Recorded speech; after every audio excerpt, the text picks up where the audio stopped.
Hello everyone, कैसे हो आप सब। मैं इस वीडियो में बात करूंगा अपनी कुछ मिस्टेक्स की जो मैंने अपने ब्लॉगिंग की शुरुआत में की और मैंने अपना लगभग 1.5 साल उसमें ख़राब कर दिया। तो अगर आप लोग ब्लॉगिंग की शुरुआत कर रहे हो तो ये चीज़ जो है सब आपको बहुत हेल्प करेंगी समझने में कि जो आपने नहीं करना है। मैंने ब्लॉगिंग की शुरुआत में क्या किया, वो नीश तो सिलेक्ट कर लिया जिसमें मेरा इंटरेस्ट था। मतलब मैंने अपनी शुरुआत की थी क्रिकट्यूब से, क्रिकेट नीश ब्लॉग था ये मेरे को क्रिकेट में इंटरेस्ट था, मैंने इसलिए इसको सिलेक्ट कर लिया। लेकिन मैं फेल कहाँ हुआ, मेरे को कीवर्ड रिसर्च बिल्कुल भी नहीं आता था और मैं बिना कीवर्ड रिसर्च के ही काम करे जा रहा था। मैं कंटेंट अपलोड करता था, उसमें कीवर्ड रिसर्च नहीं होती थी। कीवर्ड्स मैं अपने मन से बना देता था, जो मुझे ठीक लगता था मैं उसको कीवर्ड डाल देता था। तो ये एक बड़ा रीज़न रहा जिसमें मैं फेल हो गया। साथ के साथ मेरे जो कंप्यूटर साइट्स थी वो बहुत बड़ी बड़ी न्यूज़ साइट्स थी। तो आपको ये भी देखना है, आप जब नीश कोई सिलेक्ट कर रहे हो तो क्या नीश सिलेक्ट कर रहे हो, कीवर्ड रिसर्च आप प्रॉपर करो और साथ में ये भी देख लो कि आपके कंपटीटर्स कौन है। इसके बाद मैंने एक गलती ये करी कि कभी भी एवरग्रीन कंटेंट यूज़ नहीं किया। मतलब क्रिकेट न्यूज़ साइट बनाई उसको, तो जो आर्टिकल मैंने आज डाला, न्यूज़ साइट्स पे क्या होता है, आर्टिकल 1-2 दिन के लिए होता है, उसके बाद वो पुराना आर्टिकल हो जाता है, वो फिर 6 महीने बाद तो पढ़ा नहीं जाता, उस पर ट्रैफिक आए ना आए फिर वो बेकार हो जाता है। मैं ये गलती कर रहा था कि एवरग्रीन कंटेंट मैंने बिल्कुल भी नहीं डाला। जैसे मैं चाहता तो डाल सकता था किसी प्लेयर की बायोग्राफी या फिर टॉप होस्ट, आईपीएल होस्ट या कुछ भी इस तरीके के, लेकिन वो मैंने कंटेंट कभी भी अपलोड ही नहीं किया। और मैं ऐसे ही जो न्यूज़ होती थी मैच से रिलेटेड वो डालता रहता था, तो मैं वहाँ पर और ज़्यादा पीछे हो गया।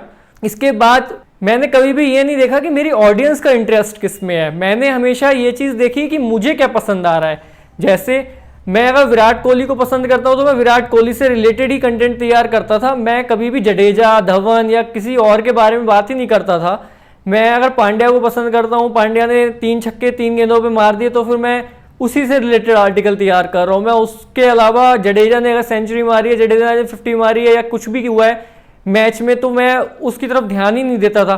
तो ये मेरी 3 मिस्टेक्स ऐसी हैं जिसमें मैंने बहुत टाइम लगा दिया और मैं यही देखता रहता था कि मेरी साइट कौन से पेज पे आ रही है, लेकिन कभी भी ये नहीं ऑब्जर्व किया कि मैं क्यों नहीं दूसरों के ऊपर आ रहा या रैंक क्यों नहीं कर पा रहा।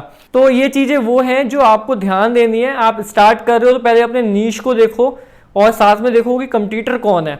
उसके बाद कोशिश करो एवरग्रीन कंटेंट तैयार करने की, जो आज भी पढ़ा जाए और 6 महीने बाद भी पढ़ा जा सके। उससे आपको ये होगा कि आपका अगर आर्टिकल रैंक होने में टाइम लगा रहा है और 3 महीने बाद भी रैंक होता है तो वो वैसे का वैसे ही हो रहेगा और आपकी मेहनत कामयाब रहेगी। इसके साथ साथ आप अपने मन की मत करो, ऑडियंस जो पढ़ना चाहती है, जो नीश है जिस लिए आ रही है आपकी साइट पे, उसको तैयार करो। और फाइनेंशियल मेरे को बहुत मतलब मैंने वेस्ट किया अमाउंट अपना, क्योंकि मेरे को लगता था कि जो मैं गलतियां कर रहा हूँ ये, मतलब मुझे ये तो विश्वास था कि ब्लॉगिंग होती है और मैं ब्लॉगिंग कर सकता हूँ। मैंने कभी भी ये देखा ही नहीं कि मैं खुद भी गलती कर रहा हूँ।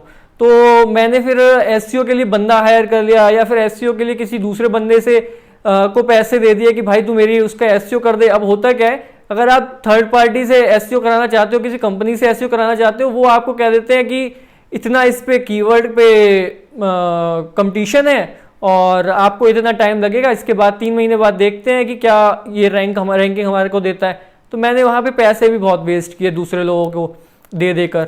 तो आपको ये सारी चीज़ें ध्यान देनी है। आपको एसईओ खुद से समझना है कि आप कहाँ गलती कर रहे हो, सारी चीज़ें ऑब्जर्व खुद से करनी है, किसी दूसरे बंदे को पैसा नहीं देना है और सारी चीज़ें ऑब्जर्व करके रखनी है। आप जिस नीश के अराउंड अपना मतलब ब्लॉग को तैयार कर रहे हो उसको आपको पहले से ऑब्जर्व करना है।